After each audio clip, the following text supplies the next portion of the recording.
아멘. 할렐루야.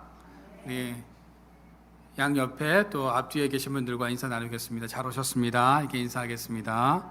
잘 오셨습니다. 여러분, 자전거 탈 줄 아십니까? 자전거 타신 지 오래되셨죠? 저는 지난주 여기 율동공원에 갔다가 자전거를 타는 법을 가르치는 아버지를 보았습니다. 율동공원에 가끔 가는데요. 가다 보면 이 자전거를 이렇게 가르치는 그 부모님들의 모습이 종종 보이더라고요. 딸이 앞에서 페달을 밟으면서 앞으로 막 나아가려고 하는데 자꾸 넘어집니다. 그랬더니 아빠가 뒤에서 자전거를 잡아주면서 넘어지지 않게 해주면서 계속 자전거를 가르쳐주는 그런 모습을 보았습니다. 그러면서 뒤에서 아빠가 딸을 향해서 이렇게 격려를 하죠. 그래, 잘하고 있어. 그렇지. 그렇게 페달을 계속 밟으면 돼. 라고 이렇게 외치면서 딸을 격려하면서 자전거를 태우는 모습을 보았습니다. 여러분, 자전거를 잘 타는 법을 알고 계십니까? 아주 단순합니다. 넘어지지 않도록 계속 뭐를 밟아야 돼요? 페달을 계속 밟으면 됩니다. 그러면 앞으로 나아가면서 자전거 타는 것이 익숙해지고 점점 잘 타게 되는 겁니다. 우리의 믿음도 자전거와 같이 계속 앞으로 나가야 합니다. 자전거 페달을 멈추는 순간 넘어지거나 쓰러지게 되는 것처럼 우리의 믿음도 마찬가지이죠. 우리가 쓰러지지 않기 위해서 믿음을 향해 끊임없이 이 믿음의 페달을 계속 밟아야 한다는 겁니다. 신약 성경에 데마라는 인물이 나옵니다.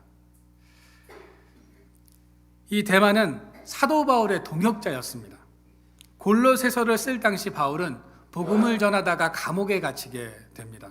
그때 데마는 누가와 함께 바울을 위해서 자원해서 이 감옥에까지 들어갔던 사람이죠. 그런데 디모데후서 4장 10절에 보면 다시 한번 이 데마라는 이름이 등장합니다. 그런데 이 10절에 보시면 이렇게 되어 있습니다. 데마는 이 세상을 사랑하여 나를 버리고 데살로니가로 가고 라고 되어 있습니다. 디모데후서는 바울이 말년에 기록한 편지이죠. 그 무렵 데마는 환락의 도시였던 이 데살로니가로 떠나버렸다는 겁니다. 한때 믿음의 동역자를 위해서 자원해서 감옥에까지 갔던 이 데마가 세상을 사랑해서 믿음을 저버리고 떠나버렸다는 겁니다. 자기가 마음대로 살고 싶어서 예수님을 배반해버렸다는 거죠. 안타깝게도 성경 어디에서도 데마가 다시 회개하고 돌아왔다는 기록이 없습니다. 데마의 믿음은 뒤로 물러서고 말았다는 겁니다. 반면에 성경에는 마가라는 사람이 있습니다. 이 마가는 바울 일행과 함께 1차 전도 여행을 떠났다가 어린 나이에 너무 고생이 되고 너무 힘들어서 이 여정을 견디지 못하고 밤빌리아에서 혼자 집으로 돌아옵니다. 그는 전도 여행을 포기하고 후퇴하고 말았다는 거죠. 그런데 마가는 다시 심기일전해서 2차 전도 여행에 다시 한번 도전을 하게 됩니다. 그렇게 계속 앞으로 나아간 마가 요한은 초대교회의 아주 훌륭한 지도자가 되었습니다. 디모데후서 4장 11절에 바울은 디모데에게 이렇게 이야기를 합니다. 누가만 나와 함께 있느니라. 내가 올 때에 마가를 데리고 오라. 그가 나의 일에 유익하니라 라고 말을 합니다. 마가는 훗날 베드로의 아들이라고 칭해질 정도로 대단한 믿음을 소유한 사람이 되었고요. 마가복음을 기록한 사람이기도 합니다. 여러분, 우리의 믿음도 뒤로 물러서면 안 됩니다. 혹 뒤로 물러선 경험이 있다면 다시 심기일전해서 앞으로 나가야 합니다. 마귀는 우리에게 지금 그대로 괜찮아. 지금 그 자리에 머물러 있어. 야, 그렇게 급하지 않아. 나중에 해도 괜찮아. 라고 이야기를 합니다. 그러나 그 말에 우리가 현혹되어서는 안 됩니다. 당당하게 앞으로 계속 우리의 할 일을 감당하며 앞으로 나아가야 합니다. 오늘 본문 말씀에 보면 뒤로 물러가는 인생에 대해서 말씀하고 있습니다.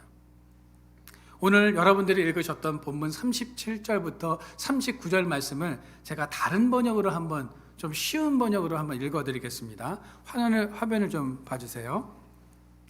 멀지 않아 그리스도께서 오실 것입니다. 그러나 의로운 사람은 믿음으로 살아야 합니다. 믿다가 뒤로 물러서면 하나님께서 기뻐하지 않습니다. 우리는 뒤로 물러나 멸망할 사람들이 아니라 믿고 구원을 받은 사람들입니다 라고 말씀합니다. 그렇다면 오늘 본문은 우리에게 무엇을 말씀하고 있는 것일까요? 믿음이 무엇인지를 우리에게 말씀하고 있다는 겁니다. 믿음은 첫 번째로 결코 물러서지 않는 것입니다. 오늘 본문 38절부터 39절에 보시면 뒤로 물러가고 라는 표현이 2번 나오고 있습니다. 즉 믿음을 가진 사람들은 절대로 뒤로 물러서면 안 된다라고 말씀하고 있는 것이죠. 자전거를 탄 사람처럼 계속 앞으로 나아가야 한다는 겁니다. 이번 주 PD 수첩을 보셨습니까? 보신 분들도 계실 거고 또 안 보신 분들도 계실 텐데, 이번 주에는 모 자동차 회사의 엔진 결함을 고발했던 공익신고자 김광호 씨에 관한 이야기를 다루었습니다. 특히 모 회사의 엔진 결함을 고발했던 김광호 씨는 자사의 엔진 결함을 미국 도로교통안전국에 고발해가지고 285억이라는 보상금을 받았습니다. 이런 보상금으로 인해서 나라를 팔아먹은 매국노라는 이야기를 들어야 했습니다. 한국 자동차의 문제는 한국에서 해결해야지 미국의 제보에서 상금을 받는 이런 거는 조선시대 때 이완용이 하던 짓과 비슷한 것 아니냐라는 이런 비판과 비난을 받았습니다. 그런데 PD 수첩 내용을 제가 쭉 보다 보니 그는 이 엔진 결함을 발견하고 미국에 바로 보고한 것이 아닙니다. 자회사에 보고를 했지만 회사에서는 그 사실을 숨겼다는 겁니다. 김광호 씨는 도저히 이 사실을 침묵할 수가 없어서 감사실을 찾아갔습니다. 그리고 이렇게 이야기를 합니다. 숨겨봤자 나중에 다 밝혀집니다. 그러니 리콜을 제대로 하고 엉터리로 결정했던 이 모든 책임자를 다 처벌하십시오 라고 이런 이야기를 했지만, 감사실을 통해서 돌아온 이야기는 본인의 주어진 직무에 충실하면 됩니다 라는 이런 답변을 들었다고 합니다. 그래서 그는 이 사실을 미국에 제보를 하기로 결정을 하고 제보를 하게 되었다는 거죠. 그는 미국으로 떠나면서 미국에 내가 과연 갈 수 있을지, 미국에 갔다가 다시 한국으로 돌아올 수 있을지 참 걱정이 된다는 이런 인터뷰를 하는 모습을 보았습니다. 김광호 씨는 이 제보로 검찰 조사를 받아야 했고 결국 무혐의 처리를 받았지만 회사에서 나오게 되었고 일자리를 구할 수 없어서 5년 동안 집과 도서관을 다녔다고 합니다. 여러분, 만약 이 김광호 씨가 용기를 내지 않았다면, 감사실의 말에 눌려서 뒤로 물러났다면 이 회사의 엔진 결함은 발견되지 않았을 것이고 수많은 희생자가 아마 생겨났을 겁니다. 김광호 씨는 자신이 희생되더라도 사람들의 안전과 공익을 위해서 자회사에 불합리를 고발했다는 겁니다. 때론 우리가 앞으로 가야 할지 뒤로 물러나야 할지 어떻게 하면 좋을지 난처한 상황에 처할 때가 있습니다. 그때 우리는 무엇을 해야 할까요? 앞으로 가야 합니다. 자전거 페달을 밟을 때처럼 용기를 내고 앞으로 전진해 나아가야 한다는 거죠. 우리가 히브리서 11장을 무슨 장이라고 합니까? 믿음장이라고 이야기를 합니다. 이 히브리서 11장 1절 말씀해 보시면 믿음은 바라는 것들의 실상이라고 말씀하고 있습니다. 믿음은 뒤를 바라보는 것이 아니라 앞으로 일어날 일들을 바라보고 나아가는 것이라고 말씀하고 있습니다. 그러므로 믿음은 미래적인 것이라고 할 수 있죠. 그런데 많은 사람들은 과거의 아픈 상처, 아픈 경험들이 족쇄가 되기도 하고 또는 현재의 상황이 앞으로 나아가게 하지 못하는 걸림돌이 되기도 합니다. 애굽에서 나온 이스라엘 백성들은 가나안 땅을 향해 계속적인 믿음의 전진을 해야 했습니다. 그런데 과거의 노예 생활의 경험이 이스라엘 백성들의 앞을 가로막았다는 거죠. 앞으로 나아가지 못하게 했다는 겁니다. 애굽에서는 비록 노예의 신분으로 살았지만 먹을 것이 있었고 거주할 곳이 있었던 그때를 끊임없이 돌아갔다는 겁니다. 또한 미래를 알 수 없는 광야에서의 고달픈 현실이 그들로 하여금 앞으로 나아가지 못하게 하고 계속 제자리만 맴돌게 했습니다. 믿음으로 한 걸음 더 나아가야 하는데 그 고비 때마다 전진을 하지 못했습니다. 그래서 40년 동안 광야에 갇혀서 살아갈 수밖에 없었다는 겁니다. 사실 과거를 돌아보면 누구나 부끄러운 부분들이 참 많습니다. 성공보다는 실패한 것들이 더 많고요. 유혹에 넘어진 것, 죄를 지은 것, 그래서 숨기고 싶은 것들이 훨씬 더 많습니다. 그런데 이런 과거의 경험들이 우리를 앞으로 나아가지 못하도록 하는 요소가 되기도 한다는 겁니다. 여러분, 외상 후 죽음이라는 말을 들어보신 적 있으시죠? 흔히들 이것을 무엇이라고 말합니까? 트라우마라고 이야기합니다. 이 증후군은 과거의 경험이 쉽게 잊혀지지 않아서 그것이 오늘 나의 삶의 발목을 잡는 것을 말합니다.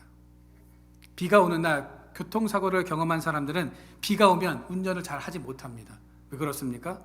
비가 오면 그때의 그 끔찍한 기억들이 생각이 나서 그 사고가 잊혀지지 않기 때문에 운전을 잘 못한다고 합니다.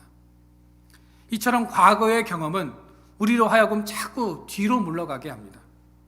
안 좋은 일을 많이 경험한 사람일수록 항상 부정적이고 어둡다는 거죠. 이런 어두운 생각들이 자신을 꽁꽁 묶어버리게 되면 믿음으로 나아가지 못하고 계속 제자리만 맴돌게 된다는 겁니다. 여러분, 믿음이 무엇입니까? 믿음은 과거로 돌아가는 것이 아니라 미래를 향해서 전진해 나아가는 것입니다. 과거에 내가 어떻게 살았는가는 별로 중요하지 않습니다. 더 중요한 것은 과거가 아니라 미래를 향해서 나아가는 것입니다. 이사야 43장 18절부터 19절에 보면 너희는 이전 일을 기억하지 말며 옛날 일을 생각하지 말라. 보라, 내가 새 일을 행하리니 이제 나타낼 것이다 라고 이렇게 말씀하고 있습니다. 이 말씀은 하나님께서 광야로 나아가는 이스라엘 백성들에게 해주셨던 말씀입니다. 노예 생활을 하는 동안 그들이 경험했던 어둡고 끔찍했던 그 기억들을 다 잊어버리라는 뜻입니다. 기억하지 말라는 뜻입니다. 이제 너희들에게 새로운 일을 행하시겠다는 이 소망의 말씀을 붙들고 앞으로 전진해 나아가라고 하나님께서는 말씀해 주셨습니다. 여러분, 우리가 학교에서 역사를 배우는 이유가 무엇입니까? 과거의 삶을 통해서 미래를 예측할 수 있고 과거의 실수를 거울 삼아서 똑같은 실수를 반복하지 않을 수 있기에 우리가 역사를 배우는 것 아니겠습니까? 과거를 거울 삼아 행복한 미래를 만들어가기 위해서 우리는 역사를 배우는 겁니다. 그렇다면 우리 믿음의 사람들이 성경을 통해서 분명히 기억해야 할 것은 과거의 삶으로 인해 주저앉거나 낙심하는 삶이 아니라 미래를 향해서 앞으로 전진할 수 있는 용기 있는 믿음이 필요하다는 겁니다. 여러분, 비행기는 후진을 하지 않습니다. 비행기는요, 후진하는 기능이 아예 없습니다. 우리의 믿음이 이러해야 한다는 겁니다. 믿음의 날개를 단 사람들은 뒤로 물러서면 절대로 안 됩니다. 믿음은 하나님께서 이루어질 것을 믿는 삶인 거죠. 그래서 믿음의 사람들은 늘 전진하면서 앞을 바라보며 살아가야 합니다. 여러분, 믿음은 우리의 미래적 언어로부터 시작되는 겁니다. 믿음의 사람들은 과거형보다는 미래형을 더 많이 이야기를 합니다. 요한복음 1장 42절에 보면 장차 개바하리라 라고 예수님께서 이렇게 말씀하시죠. 여기서 개바는 무슨 뜻입니까? 반석이라는 뜻입니다. 사실 베드로는 반석과는 거리가 아주 먼 사람이었습니다. 베드로는 아주 충동적인 사람이었죠. 그런데 예수님께서 그 베드로를 향해서 너는 장차 개바가 될 것이다 라고 이렇게 말씀하셨습니다. 예수님께서 베드로에게 왜 이런 이름을 지어주셨을까요? 지금의 베드로의 모습을 보고 반석이라고 이름을 붙여준 것이 아닙니다. 미래의 모습을 아시고 그 미래의 모습을 보시고 베드로를 향해서 반석이라고 이렇게 이름을 새롭게 지어주신 것입니다. 이처럼 예수님은 믿음의 언어를 사용하셨습니다. 믿음을 가진 사람들은 이 예수님처럼 미래의 언어, 믿음의 언어를 사용할 수 있어야 합니다. 현재를 말하기보다 미래를 말할 수 있어야 한다는 거죠. 그러나 믿음이 없는 사람들은 어떻습니까? 과거를 이야기합니다. 너 옛날에 실패했잖아. 그래서 너는 절대로 안 돼. 이런 말들을 합니다. 우리는 알게 모르게 참 폐쇄적이고 부정적이고 비판적인 용어들을 아주 잘 사용한다는 겁니다. 그러나 믿음의 세계는 다른 것입니다. 항상 긍정적이고 항상 미래지향적이어야 한다는 거죠. 사도행전 3장에 보면 베드로에게 놀라운 변화가 일어난 것을 볼 수가 있습니다. 성전 미문에 앉아있는 사람들을 향해서 베드로가 그 앉아있는 사람에게 베드로가 무엇이라고 얘기합니까? 은과 금은 내게 없거니와 내게 있는 이것으로 내게 주노니 나사렛 예수 그리스도의 이름으로 일어나 걸으라 라고 이렇게 명령하지 않습니까? 이렇게 선포했습니다. 사실 베드로는 얼마 전까지 과거에 묶여 있었던 사람입니다. 주님을 부인하고 디베라 바닷가로 도망갔던 사람입니다. 한마디로 베드로는 실패자였습니다. 더 이상 예수님을 따를 수 없는 낙오자였고 그의 신앙은, 그의 믿음은 뒤로 후퇴한 사람이었습니다. 그런 베드로가 지금 미래적인 언어를 사용하고 있다는 거죠. 예수님처럼 믿음의 언어를 사용하고 있습니다. 기적은 장애를 가지고 있었던 사람에게만 일어난 것이 아니라 베드로 자신도 이 믿음의 사람으로 변화되는 기적을 맛보았습니다. 오늘 저와 여러분들도 결코 물러서지 않는 이 믿음을 소유할 수 있게 되어지기를 축원합니다.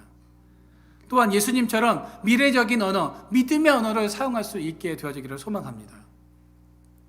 우리 한번 저를 따라서 한번 외쳐볼까요? 이 화면에 글씨가 나가는데요. 내 영적인 지경이 넓어질 것이다. 하나님께서 나를 소원의 항구로 이끄신다. 내 삶은 형통하리라. 우리 가정은 평탄케 될 것이다. 건강은 회복되고 강건하리라. 믿으십니까? 이런 믿음의 선포들을 통해서 날마다 미래로 나아갈 수 있는 저와 여러분들의 삶이 되어지기를 주님의 이름으로 축원드립니다. 둘째로 믿음은 흔들리지 않고 확신을 가지고 사는 것을 말합니다. 사람들은 누구나 한 번쯤 흔들립니다. 어떤 사람들은 자주 흔들리는 사람이 있고요. 또 잘 흔들리지 않는 그런 사람들도 있지만 사람이 인생을 살아가다 보면 오르막길이 있고 내리막길이 있고 잘 때가 있고 안 될 때가 있고 성공할 때가 있고 실패할 때가 있죠. 우리 롤러코스터를 탄다는 그런 표현을 많이 하죠.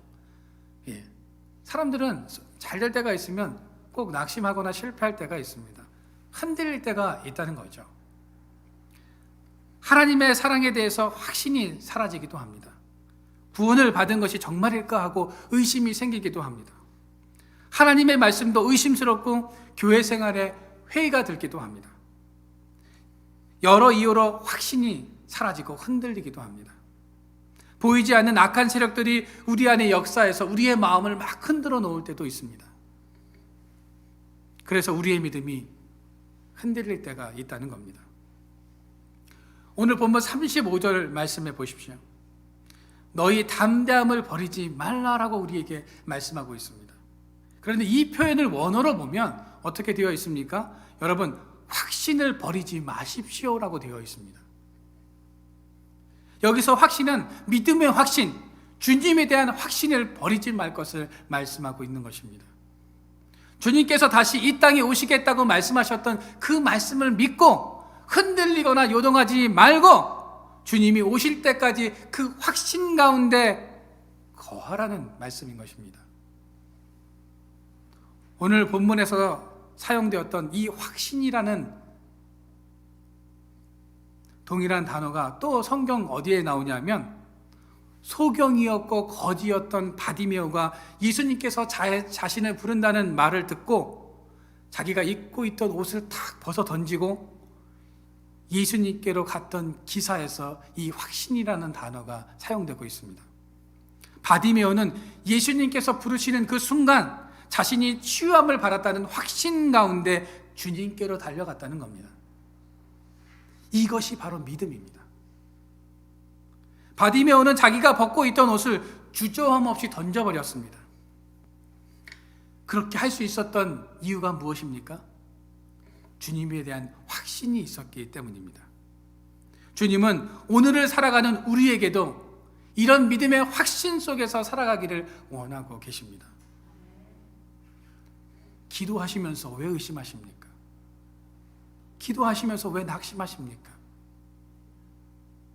하나님의 살아계심을 왜 우리가 확신하지 못하느냐 하는 겁니다. 하나님의 약속은 더디어 올 수는 있지만 이루어지지 않는 법이 없습니다. 여러분들의 기도가 정말 간절한 기도, 필요한 기도라면 하나님께서는 그 기도에 분명 역사하시고 응답하십니다. 그러니 하나님께서 응답하실 때까지 흔들리지 마시고 담대함을 가지시기를 바랍니다. 36절 말씀해 보시면 확신 가운데 거하는 사람들에게 요구되는 것이 있습니다. 무엇입니까? 너에게 필요한 것은 인내라고 말씀합니다. 인내는 확신이 있을 때 가능한 것입니다. 확신이 없다면 끝까지 견디지 못하고 고난을 참지 못하고 포기해버린다는 거죠. 여러분, 믿음의 확신 가운데 거하시기를 바랍니다. 초대교회 성도들이 수많은 핍박과 잔인한 고문 속에서도 배교하지 않고 신앙을 지킬 수 있었던 것이 바로 이 믿음의 확신이 있었고 그 믿음의 확신이 인내를 만들어냈기 때문입니다. 여러분, 믿음이 있으면 흔들리지 않을 수 있습니다. 믿음은 담대한 것입니다. 하나님이 우리에게 원하시는 것은 이 믿음의 확신 가운데서 담대하게 살아가는 것입니다. 오늘 본문 35절 말씀해 보시면 그러므로 너희 담대함을 버리지 말라. 이것이 큰 상을 얻게 하느니라 라고 말씀합니다. 어려운 상황 속에서도 흔들리지 않고 확신 속에서 살아가는 성도들에게 하나님께서 큰 상이 있음을 약속하고 계십니다. 그 큰 상이 무엇입니까? 물론 이 땅에서 잘 되는 것도 있지만 의의 면류관, 생명의 면류관이 저 하늘나라에서 준비되어 있고 예비되어 있다는 겁니다. 예수님이 부활하고 난 후 제자들 사이에서는 예수님의 다시 오심을 기대하는 사람들이 참 많았습니다. 예수님께서 곧 오실 거야 라고 생각하는 사람들이 많았다는 거죠. 그런데 예수님의 오심이 점점 늦어지자 이 제자들 사이에서는 흔들리기 시작하는 사람들이 생겨났습니다. 오늘 본문의 히브리서 기자는 믿음에 대해서 이야기하면서 예수님은 분명 다시 오실 것이니 흔들리지 말고 믿음에 굳게 서서 구원을 이루는 성도들이 되라고 말씀하고 있는 겁니다.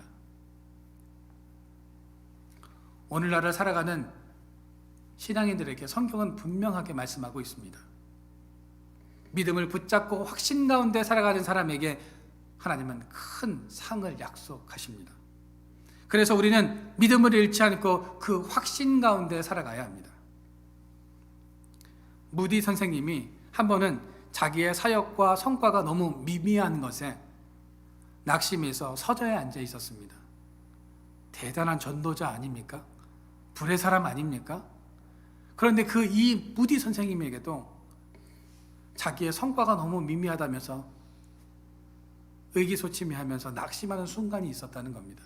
그리고 서재에 앉아 있었는데 때마침 그 친구가 와서 왜 이렇게 낙심하고 의기소침하고 있느냐고 물었습니다. 그러자 무디가 자기가 하는 일에 성과가 별로 나타나지 않고 너무 미미하고 작아서 내가 이렇게 낙심하고 있다고 친구에게 자신의 상황과 처지를 이야기를 했습니다. 그러자 그 친구는 무디에게 무디, 그러면 성경의 노아에 대해서 한번 읽어봐 라고 이렇게 권했습니다.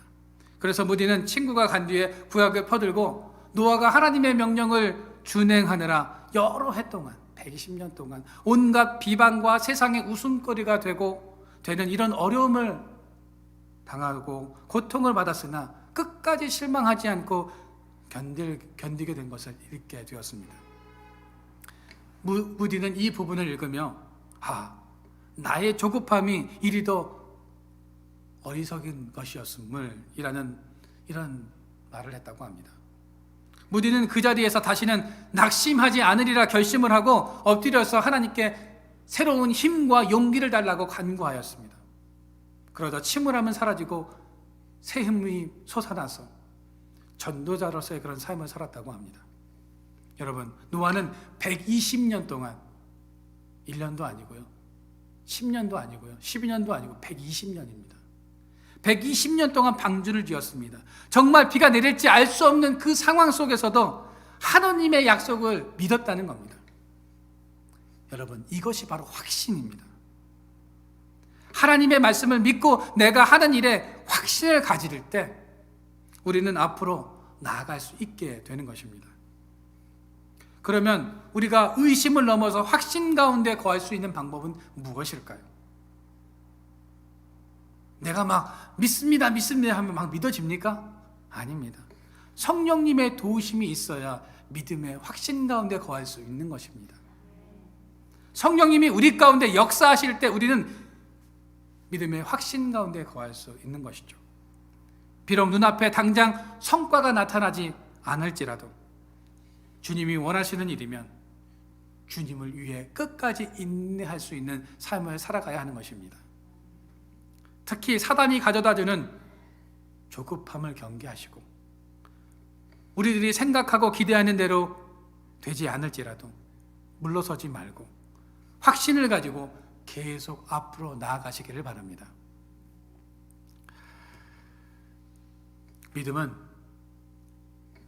앞으로 발을 내딛는 것입니다. 아무것도 보이지 않아도 우리는 믿음으로 한 걸음 앞으로 나아가야 합니다. 제가 청년 시절에 참 좋아했던 영화 중에 인디아나 존스라는 영화가 있었습니다. 여러분들 아시죠? 아마 보셨을 겁니다. 4편인가요? 이게 시리즈로 쫙 이렇게 법궤도 찾고 성배도 찾고 하는 그런 장면들이 있었는데 아마 4편으로 기억이 됩니다. 4편에 성배를 찾아가는 그 과정 속에서 지도에는 믿음으로 앞으로 나아가라 라고 되어 있는데 앞에는 전혀 길이 없는 겁니다. 천길 낭떠러지예요. 앞으로 나아갈 수가 없습니다. 그때 주인공이 막 고민을 하죠. 주저하죠. 여기는 건너가야 되겠는데 그래야 성배를 찾을 수 있는데 천길 낭떠러지니 길은 하나도 없고 어떻게 해야 될까 주저하다가 눈을 탁 이렇게 가립니다. 그리고 그 지도에 나와 있는 대로 믿음으로 한 걸음을 탁 앞으로 뗍니다. 그때 어떤 일이 일어났습니까? 눈에 보이지 않던 길이 쫙 보이는 겁니다. 이 길은 믿음이 있는 사람만이 걸어갈 수 있는 길이었던 겁니다. 여러분, 우리의 삶에도 앞이 보이지 않을 때가 있습니다. 믿음의 걸음을 주저하게 만드는 순간이 찾아올 때도 있다는 거죠. 그럴 때 여러분, 믿음을 가지고 한 걸음 발을 내디뎌 앞으로 전진해야 합니다. 주저하고 포기하는 순간 우리는 뒤로 물러설 수밖에 없습니다. 여러분, 이제 바라기는 어떠한 상황 속에서도 우리가 뒤로 물러서지 않기를 소망합니다. 하나님께서 분명 길을 여실 것이고 그 믿음의 확신 가운데 그 믿음의 길을 걸어가시기를 바랍니다. 우리가 믿음의 삶을 살아가면 주님께서 기뻐하실 뿐만 아니라 하늘의 상급을 예비해 놓으실 것입니다. 오늘도 그 사실을 믿고 믿음 안에서 승리하는 삶을 살아가는 저와 여러분들의 삶이 되어지기를 주님의 이름으로 축원드립니다. 기도하겠습니다. 사랑의 하나님, 우리가 어떠한 역경 속에서도 흔들리거나 요동하지 않고 믿음을 가지고 앞으로 나아가게 하여 주시옵소서. 확고한 믿음을 소유함으로 하늘의 상급을 받는 삶을 살아가게 하여 주시옵소서. 오늘 예물을 드린 손길 위에 하나님의 복으로 넘쳐나게 하여 주시고 어려운 중에도 믿음으로 드렸사오니 갑절의 은혜를 더하여 주시고 더 충만한 은혜를 더하여 주시옵소서. 이 예물이 쓰이는 것에 복음의 역사가 왕성하고 주님의 크신 영광이 나타나게 하여 주시기를 바라오며 예수 그리스도의 이름으로 기도드립니다. 교회 소식을 전해드리도록 하겠습니다. 오늘은 예수님을 기다리면서 두 번째 초에 불을 밝혔습니다. 두 번째 초가 어떤 초라고 말씀을 드렸죠? 베들레헴의 초, 평화의 초입니다. 예수님께서 이 땅에 예언을 성취하기 위해서 베들레헴에 오셨고 또 이 땅에 평화의 왕으로 오셨지 않습니까? 그래서 그 예수님을 기다리면서 우리가 두 번째 초에 불을 밝혔습니다. 다음 주 세 번째 초는요, 목동의 초, 또 기쁨의 초라고 부릅니다. 네 번째는 천사의 초, 사랑의 초, 마지막 다섯 번째는 그리스도의 초라고 부르는데 이렇게 하나씩 그 초마다의 이름이 있고 그 초마다 의미가 또 다 이렇게 있습니다. 그래서 우리가 4주 동안에 불을 밝히고 마지막 성탄주일에 하얀 초에 불을 붙이게 됩니다. 마지막 12월 25일 날 토요일 날 오전 11시에 성탄 예배가 있습니다. 여러분들 가족분들과 함께 모두 나오셔서 이 성탄의 기쁨을 같이 나누었으면 좋겠습니다. 그리고 12월 12일 다음 주죠. 예배 후에 2부 순서에 성탄 장식을 하려고 합니다. 저희가 대충 이렇게 했고요. 이런 교회 전반적인 성탄 장식이 아니라 집에 여러분들이 가져가셔서 이쁘게 장식할 수 있는 그런 성탄 장식을 만들어 보려고 합니다. 그래서 오시면 제가 재료도 다 나눠드리고 예쁘게 만드셔서 댁에 가져가시면 되겠습니다. 그래서 성탄을 축하하면서 기쁨으로 이 성탄을 잘 맞이할 수 있게 되었으면 좋겠습니다. 다음 주에 오실 때 가벼운 마음으로 오셔서 같이 2부 순서에 참여해 주시면 감사하겠습니다. 또 12월 31일 날 새해 맞이 예배가 저녁 11시에 있습니다. 새해 첫 시작을 또 주님과 함께 하시기를 바랍니다. 자세한 교회 일정은 홈페이지에 올려놓았습니다. 또 온라인 헌금을 드리시기를 원하시는 분들 화면에 나가는 계좌로 보내주시면 되겠습니다. 예물 봉헌해 주신 분들 명단을 화면에 또 주보에 올려놓았습니다. 참고하시기를 바랍니다. 다시 한번 감사를 드립니다. 제가 축도하고 오늘 예배를 마치도록 하겠습니다.